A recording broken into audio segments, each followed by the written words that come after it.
हमारे गांव में उनकी जल नीति है कि जब लड़कियां 5 या 6 साल की होती हैं, तो उस उम्र से वे पानी भरने के लिए छोटे छोटे बर्तन उठाती हैं।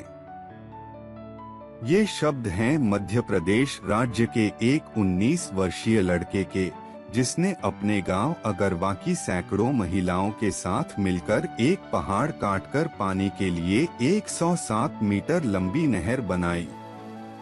मध्य प्रदेश के छत्र जिले के अगरोफा गांव में पानी की इतनी कमी है कि गर्मी के दिनों में 2 या 3 कुओं से आपूर्ति किए गए पानी से 2000 लोगों के गांव को गुजारा करना पड़ता है।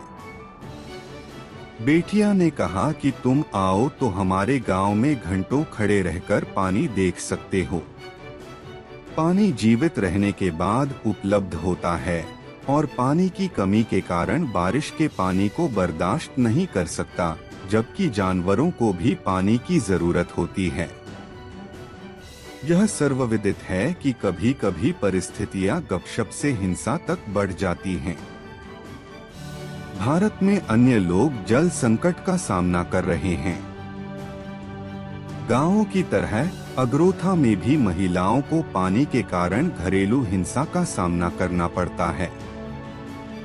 इसके साथ ही जलकर्मी कम उम्र में शादी और लड़कियों के स्कूल छोड़ने जैसी समस्याओं में भी शामिल हैं। मैंने उससे कहा कि मुझे यहाँ शाम 4 बजे से केबल लाइन में लगना है और दोपहर 12 बजे तक ट्यूब पर रहना है। फिर शाम को फिर से खाना पीना और पानी पीने के लिए घर आ जाना। कई बार कई महिलाओं को उनकी सास या पति ने प्रलोभन दिया है। मारपीट भी हो रही है, क्योंकि महिलाएं जब पानी लेने जाती हैं तो नल पर दूसरी महिलाओं से लड़ती हैं, जिससे उन्हें अपने घर में कई सवालों का सामना करना पड़ रहा है। तो पिना और उनके साथ कारों में अन्य महिलाओं ने पहाड़ को काटने और पानी निकालने का फैसला कैसे किया? सीना का कहना है कि यह सब इतना आसान नहीं था। हम सभी ने सोचा था कि जब पानी आएगा तो हो जाएगा, लेकिन जब जल जोजो डिब्बाबंद जल राष्ट्र हमारे पास आया और समझाया कि इसे इस तरह से किया जा सकता है, तो हमें विश्वास था कि यह किया जा सकता है। पहले तो कुछ परेशानी हुई, लेकिन आखिरकार सब एक साथ आए और हो गया। कई दिनों की पैदल यात्रा के बाद गांव पहुंची स्थानीय महिलाओं के साथ साथ प्रवासी मजदूरों ने भी इस गांव की छवि बदलने में अहम भूमिका निभाई है। जल जूडो अभियान के संयोजक मरिंदर सिंह का कहना है कि 4-5 दिन पैदल चलने वालों की भी भूमिका होती है।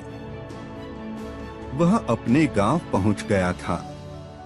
पत्तरपुर जिले के मुख्य कार्यपालन अधिकारी राज सिंह का कहना है कि कोरोना लॉकडाउन के दौरान अप्रैल और मई में महिलाओं ने जल जोड़ बीम के कन्वेयर के साथ मिलकर पहाड़ को काटकर अपने गांव तक पानी पहुंचाने का काम किया।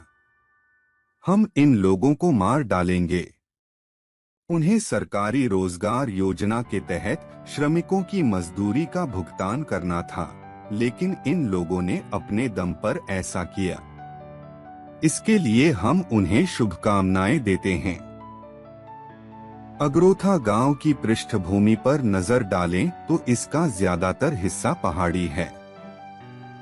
यहाँ करीब 100 फीट की गहराई पर पानी मिला था। इसे देखते हुए कांग्रेस के नेतृत्व वाली यूपीए सरकार ने अपने दूसरे कार्यकाल में मध्य प्रदेश सरकार को 3600 करोड़ रुपए का पैकेज दिया था।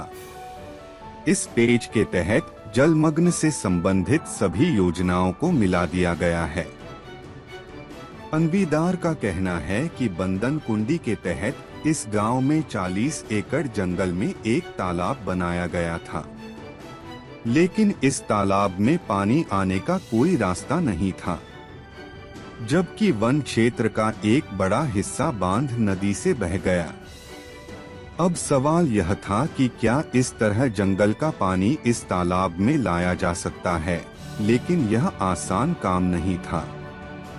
बहुत विचार विमर्श के बाद यह निर्णय लिया गया कि कम से कम पहाड़ से पानी को ऐसे कुंड तक पहुंचाने का प्रयास किया जाना चाहिए। तब लोगों ने जिम्मेदारी ली और तालाब में पानी लाने का काम किया। पिछले कुछ दिनों में जब क्षेत्र में बारिश हुई तो वफा पुल भर गया और लोगों को अस्थायी रूप से जल संकट से राहत मिली। लेकिन इस काम ने बाहिया के जीवन को काफी बदल दिया है। वह कहती हैं कि अब गांव के लोग हमारा सम्मान करने लगे हैं। लोग हमें बिया भी कहते हैं और कहते हैं कि आपने बहुत अच्छा काम किया है। यह सुनकर बहुत अच्छा लगा कि हाँ, हमने उनका कुछ काम किया है। लेकिन सच कहूं तो हमें यकीन भी नहीं था कि ऐसा होगा।